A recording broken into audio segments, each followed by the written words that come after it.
Well, for the ones who don't know, I'm talking to Payel Bhattacharya right now. She's 40 years old. She's an author and she has a very rare disease called VHL. Payel, tell us, for the ones who don't know, because I don't think many people have heard about this, tell us what exactly VHL is. VHL or von Hippel-Lindau is a disease where you get tumors, blood-filled tumors in up to 10 organs of your body, visceral organs of your body, and you keep on getting tumors, and they happen throughout your life. And like I got a liver transplant because first when 3 tumors appeared in my liver, we didn't have enough money to get that hepatectomy. That is a surgery of the liver. What was your So age that time? yes, so at that time, so the tumors grew at a rapid rate. What was your age that time? Oh, I was 26 years old. Okay. Okay. So the tumors grew at a rapid rate, and it was I was in such a situation that only a liver transplant could save my life. Before that, I had a brain surgery, that is open brain surgery. Then I also had a thyroidectomy, tumors filled thyroid, and after that my parathyroid gland stopped working, because of which I had hypopara, that is when your calcium levels drop dramatically and you get seizures and attacks of tetany, muscular spasms, and shortness of breath. So all these kind of things. Then on it was about 2013, I developed multiple brain tumors, which is very rare. They are called leptomeningeal hemangioblastomas, and they are so rare that from 1902 to 2013, 132 cases have been reported around the world. So I'm a pretty rare case. I've got several brain tumors, and related, they press on the nerves, because of which I've got nerve damages, shooting pain,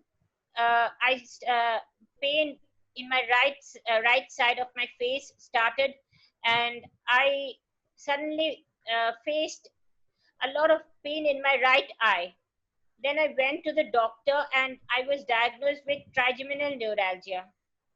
Before that, I also had kidney cancer and optic nerve tumor. So that optic nerve tumor. When you said that you were diagnosed also with trigeminal neuralgia, that is also, is that the same thing which Salman Khan also had? It's something to do with the. Yes.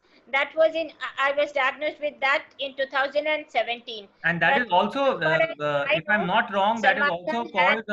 that is also called the suicide disease. Yes. But why is that? Yes, because it is the most excruciating pain known to humankind. But Salman Khan had it in one side of the face. I've got in both sides. So one side has been done cyber knife, and the other side still remains. So you still have it on half of your face. Left side is still painful, but the right side is comparatively better. So in a day, in a normal day, is the pain there throughout the time when you're awake, or does it just come sometimes? What is it like? There are about you might say 25 to 30 attacks. They are like electric pulses traveling throughout your face, especially eye and cheekbones. Right. And they are really very painful. Right. And how many, I mean, you were talking about the fact that you have VHL and the various brain tumors. So how many How many surgeries or how many operations would you have had till now? If you consider the cyber knives, if you consider 2 cyber knife, 2 radiation therapies for brain tumors, then total happens to be 15 up till now. 15. Yes. So the one question which one would ask is that with so many things, how do you deal with something like VHL? Like, how do you deal with this disease? How have you been dealing with it from the time you were diagnosed? And so many surgeries, the pain, the hospital visits, obviously the cost of the surgeries, the cost of the operations, the medicines, because it's just beyond. It is beyond somebody like me to understand this. I mean, we've heard of cases like these, but it's very rare when we actually come across someone who is spoken to. VHL sometimes becomes cancer when it happens to kidney and pancreas. I had kidney cancer, but right now, due to COVID lockdown, I have not undergone my PET scans, so I'm not sure that if cancer has happened again or not. What I believe is that God will provide me as much as I need for my sustenance, not more, not a penny more. So that is how I go on. And my mother is my inspiration. She takes care of me. And another thing is that when people look at me, they don't see that there is something that I am also, a differently abled person, because I don't look that way. Although I need a stick to walk, but when it was when I had MDR TB and the lower portion of my body got uh, the infection and the bones started having uh, edema and developed cracks, I needed to walk with a stick. My lower portion, waist onwards, is very weak, but still they don't look at me and they can't understand that with so many brain tumors I can write 3 books, one of which is chosen by a school, English school, for class 8, 9 and 10 syllabus. But that's how it is. Brain tumor, somebody with brain tumor is supposed to supposed to lie down in bed and keep whining about it. And I've got so many brain tumors, How many brain tumors do you have? countless brain tumors. In MRI, they say that cannot be counted. Okay. And They're all in the lining of the brain. right, right. And you mentioned that you've authored I think 3 or more books.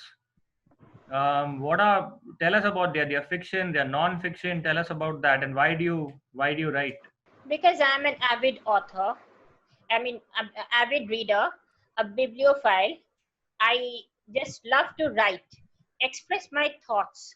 So one book is my survival story, and the other one is a detective story where the characters are my mother, based on my mother's character, and princess, another a person, a woman who is ill, but she doesn't whine about her disease, but she keeps on using her intellect in helping mom solve cases, and their brother, who is an inspector. So that was selected as a syllabus Wow. Okay. for, yes. So that one was selected, and another one was Midnight. That was a psychological, sort of paranormal and spy thriller. Okay. Yes, Okay. that was totally a novel. Right. Not Mom and Princess stories were 6 short stories, a collection of stories, but Midnight was totally a novel. So with so many of these books and comics, etc., being adapted on screen and on Netflix and on Amazon and into movies, do you ever think that some of your books might get adapted onto the on for a web series or a movie? No idea, because I have not published through any publisher. I have actually uh, made my own publication, registered through government as Zebra Books, because zebra is meaning zebra has some implication in this case, because it is said that when you hear hoofbeats, when you hear hoofbeats, you should think that they are horses, not zebras, because zebra are rare. That is how, I mean, logically, when you find certain symptoms, you should think that they are common diseases, not rare diseases. So that is why people with rare diseases are called zebra. So my blog is also Zebra Speaks. Right, right. And so basically, even the books which you've published, you self published them, really, right? Right. And Yes, in Mum and that is Princess, sort of Mum and Princess, you self-published. are the princess, obviously. Yeah. Right, right. And Payal, how are you? How are you coping during this current coronavirus time? I mean, everybody's. I mean, very frankly speaking, personally, after That talking to someone like you, I think all these other, all these other problems, all these other issues, they really seem minuscule to me, really. But yeah, please tell me. you know something, due to MDR TB, I've got bilateral lung damage, and because of my liver transplant, I need to take immunosuppressants. I- Immune system need to be suppressed, because uh, because the alien liver needs to be accepted by the body, so that it doesn't reject it like any bacteria or virus. So immune system needs to be suppressed. So how will my immune system fight a virus? That is quite uh, some situation. Now I know that I'm in a real threat right now. It was 13 days after my liver transplant that I got shingles, which is caused by a virus called herpes zoster, and I survived that condition. That was the most, I mean, most, I mean, dangerous situation I've ever faced, apart from common colds and everything, which I face always, almost always, because of my low immune system. I always get, last time, I didn't know that trigeminal neuralgia, at that time, I was not aware trigeminal neuralgia causes swelling of the gums. So I visited a dentist, and when I returned, I got 105 degrees fever. That was about a year ago. So at that time, I was really scared, and it was my mother who saved me somehow. And my doctors do support also, like Dr. Ishita Shen of Fortis Hospital. She supports me a lot. She's in the nuclear department. Right. So, Payal, another thing, from whatever I have read or heard about people with rare diseases, when you speak to the doctors, when you speak to the specialists, and I think before when I had spoken to you, you had also mentioned they had also, because of your condition, they had also given a sort of a timeline regarding age expectancy, etc. Is that true? And Yes, what did they say about that? that is that. I mean, with leptomeningeal hemangioblastomas, like it has destroyed my trigeminal nerve. It has some symptoms that I have problems swallowing. So I cannot have food that much.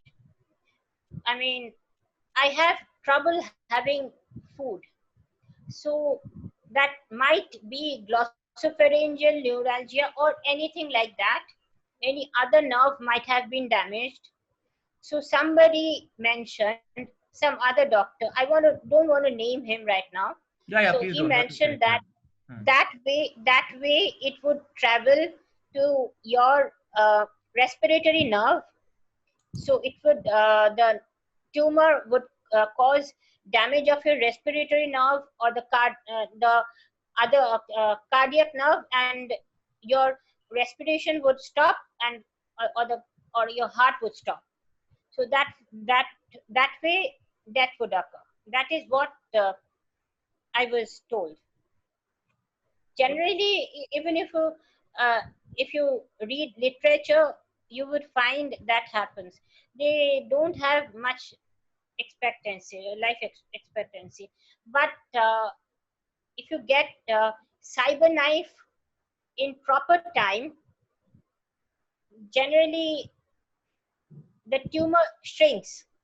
So life and quality of life and length of life, that happens to be better. And But like you said, recently I half of the cyberknife surgery has been done and half is left. But for Yes, that, but obviously, I recently got in touch with the Proton Therapy Center in Chennai. They said that doing a brain total therapy with proton therapy, it could be better because I have developed chronic ischemic brain because of my radiations uh, in this section of my brain. Uh, Hair, it is covered by my hair, but inside I don't have any hair because the radiation was so intense, and hair it dead it just I mean the hair follicles were dead. So in that area, white matter of my brain has been damaged, and so brain is now not getting enough nutrients and oxygen. So there might be chances of getting stroke and other things. So that is what they said, that maybe a proton therapy would be less dangerous than radiation therapy or cyberknife, so because basically they at all all times, work. along with whatever is there, there's always this danger which is also there. You're saying. Yes, and if you open the brain, what few doctors suggested that open surgery, that would also cause danger because they wanted a biopsy of the tumors. Biopsy would lead to meningitis. Meningitis is a very dangerous infection, and also meningitis and blood loss. Blood loss would lead to cell spillage, so tumors would definitely increase in number. I've already have enough tumors in my brain. Yeah, like you said. Yeah. So it Like can you said. travel throughout spine as well, total central nervous system. Well, Payal, And with my right eye. all I can say right now is that this is, I don't know. I'm feeling I'm feeling I'm talking to some sort of a superhuman right now, and Huh? I'm saying I feel like I'm talking to some sort of a superhuman right now. Yeah, but